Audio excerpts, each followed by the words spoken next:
മലയാള സിനിമയിൽ ചെറുതും വലുതുമായ നിരവധി വേഷങ്ങൾ ചെയ്ത നടിയാണ് ബീന കുമ്പളങ്ങി. 42 വർഷമായി ബീന ജോസഫ് എന്ന ബീന കുമ്പളങ്ങി മലയാള സിനിമയുടെ ഭാഗമായിട്ട്. മലയാള സിനിമയിലെ എക്കാലത്തെയും ക്ലാസിക് സിനിമകളിലൊന്നായ പത്മരാജന്റെ കള്ളൻ പവിത്രനിലെ ദമയന്തി എന്ന നായികയായി നെടുമുടി വേണുവിനും ഭരത് ഗോപിക്കും സുഭാഷിനിക്കുമൊപ്പം തിളങ്ങിയ 18 വയസ്സുകാരിയെ അത്ര പെട്ടെന്നൊന്നും മലയാളികൾ മറക്കില്ല. ദമയന്തിയിലൂടെ ബീന എന്ന യുവനടി മലയാള സിനിമയുടെ ഭാവി പ്രതീക്ഷയാവുകയായിരുന്നു. കല്യാണരാമനിലെ ബീനയുടെ വേഷം യുവതലമുറ പോലും മറന്നിട്ടില്ല. ഭവാനി എന്ന വേലക്കാരിയുടെ വേഷം ഏറെ ശ്രദ്ധിക്കപ്പെട്ടിരുന്നു. ഇങ്ങനെയൊക്കെ വെള്ളിത്തിരയിൽ തിളങ്ങിയ താരത്തിന് പക്ഷെ വിധി കാത്തുവെച്ചത് മറ്റൊന്നായിരുന്നു. തന്റെ 18ാമത്തെ വയസ്സിൽ സിനിമയിലെത്തിയ ബീനയ്ക്ക് ജീവിതം പക്ഷേ കൈപ്പേറിയതായിരുന്നു. ജന്മി കുടുംബത്തിൽ ജനിച്ച ബീനയ്ക്ക് 7 സഹോദരങ്ങളുണ്ട്. എന്നാൽ തറവാടിന്റെ ജന്മിത്വം ദാരിദ്ര്യത്തിലേക്ക് പോയപ്പോഴാണ് ബീന സിനിമയിലേക്ക് വരുന്നത്.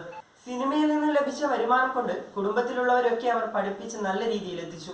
എന്നാൽ വയസ്സായപ്പോൾ വീട്ടുകാർ പോലും ഇല്ലാത്ത സ്ഥിതിയായി. സ്വന്തക്കാർക്ക് വേണ്ടിയിരുന്നത് ബീനയുടെ സ്വത്തുക്കളായിരുന്നു. ബീനയുടെ വസ്ത്രങ്ങൾ പോലും മുറിച്ചെടുക്കുന്ന സ്വന്തക്കാരായിരുന്നു അവിടെ ഉണ്ടായിരുന്നത്. ഇപ്പോഴിതാ ബീന ജനസേവ കേന്ദ്രത്തിൽ അഭയം തേടിയിരിക്കുകയാണ്. ബീന കുമ്പളങ്ങിയുടെ ദുരിത ജീവിത കഥ ഇതാ. ആശ്രയിക്കാൻ ആരുമില്ലാതെ ഒറ്റയ്ക്ക് ജീവിതം തള്ളി നീക്കുകയായിരുന്നു ബീന കുമ്പളങ്ങി.